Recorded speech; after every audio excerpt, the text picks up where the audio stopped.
മഹാരാജാസ് കോളേജിലെ SFI നേതാവായിരുന്ന അഭിമന്യുവിനെ കൊലപ്പെടുത്തിയ കേസിൽ 16 പ്രതികൾ ഇന്ന് കോടതിയിൽ നേരിട്ട് ഹാജരാകുന്നത് ഒഴിവാക്കണമെന്ന പ്രതികളുടെ ആവശ്യം എറണാകുളം പ്രിൻസിപ്പൽ സെഷൻസ് കോടതി തള്ളിയിരുന്നു. പുതുതായി ചുമത്തിയ കുറ്റം പ്രതികളെ ഇന്ന് വായിച്ചു കേൾപ്പിക്കും. പരിക്കേൽപ്പിക്കണമെന്ന ഉദ്ദേശത്തോടെ മനഃപൂർവ്വം ഉപദ്രവിച്ചെന്ന കുറ്റമാണ് പ്രതികൾക്കെതിരെ ചുമത്തിയത്.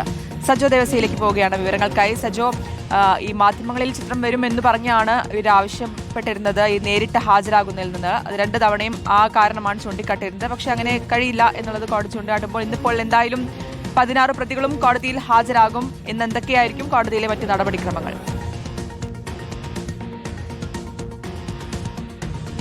ശ്രുതി ഷിഹാസ്, എറണാകുളം പ്രിൻസിപ്പൽ സെഷൻസ് കോടതിയിലാണ് ഈ കേസ് പുരോഗമിക്കുന്നത്. നേരത്തെ കേസ് പരിഗണിച്ച വേളയിൽ പ്രതികൾ ഹാജരായിരുന്നില്ല.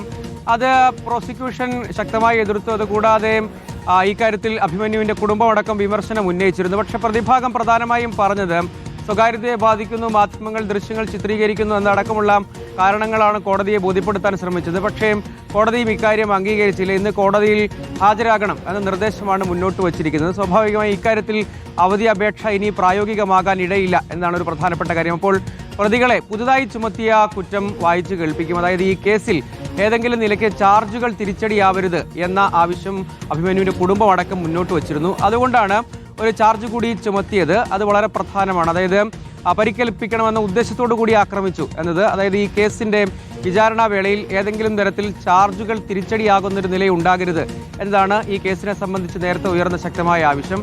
അപ്പോൾ അതുകൂടി പരിഗണിച്ചാണ് അങ്ങനെ ഒരു ചാർജ് കൂടി അവരുടെ മേലെ വരുന്നത്. അപ്പോൾ തെളിവുകളുടെ അടിസ്ഥാനത്തിൽ ശാസ്ത്രീയമായി തന്നെ തെളിവുകൾ പരിശോധിക്കുമ്പോൾ അവ നിലനിൽക്കും എന്നതാണ് പ്രോസിക്യൂഷന്റെ പ്രധാനപ്പെട്ട വാദം. അപ്പോൾ അതടക്കമുള്ള കുറ്റം പ്രതികളെ വായിച്ച് കേൾപ്പിക്കുക അതൊരു സ്വാഭാവിക നടപടിക്രമം മാത്രമാണ്. ഈ കേസിന്റെ വിചാരണ വേഗത്തിലാക്കുന്നതിന് ഈ നടപടികൾ പൂർത്തീകരിക്കേണ്ടതുണ്ട്. കാരണം ഈ കുറ്റകൃത്യം നടന്നിട്ട് തന്നെ നാളുകളേറെയായി. അപ്പോൾ അതിന്റെ വിചാരണയടക്കമുള്ള നടപടികൾ വളരെ വേഗത്തിൽ പൂർത്തീകരിക്കുക എന്നതൊരു കേസിനെ സംബന്ധിച്ചിടത്തോളം സ്വാഭാവിക നീതിയാണ്. അങ്ങനെയുള്ള അതിലേറ്റവും പ്രധാനപ്പെട്ട ഒരു നടപടിക്രമം പൂർത്തിയാക്കി അടുത്ത ഘട്ടത്തിലേക്ക് കേസ് കടക്കുന്നു എന്നാണ് സവിശേഷത. അപ്പോൾ ഈ കേസിന്റെ ഘട്ടത്തിൽ കേസ് പരിഗണിക്കുന്ന വേളയിൽ പ്രതികൾ ഹാജരാകുന്നില്ല എന്ന ഒരു പ്രധാനപ്പെട്ട വിമർശനമടക്കം പരിഗണിച്ചാണ് ഹാജരാകണം എന്ന നിർദ്ദേശം കോടതി മുന്നോട്ട് വെച്ചത്.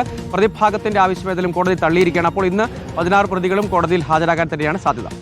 ശരി, സജോ ദേവസ്യയാണ് വിശദാംശങ്ങൾ നൽകിയത്.